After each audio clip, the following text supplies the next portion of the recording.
दण्डगमन जन पावन राम दुष्टविराध विनाशन राम शरभङ्ग सुतीक्ष्णार्चित राम अगस्त्यानुग्रहवर्धित राम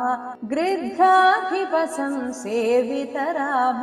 पञ्चवटी तट संस्थित राम शूर्पणखार्ति विधायक राम घरदूषण मुखसूदक राम सीताप्रिय हरिणानुग राम मारीचार्तिकृदाशुग राम विनष्ट सीतान्वेषक राम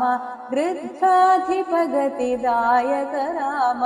कबन्ध बाहुच्छेदन राम शबरी दत्त फलाशन राम राम राम राम राम राम राम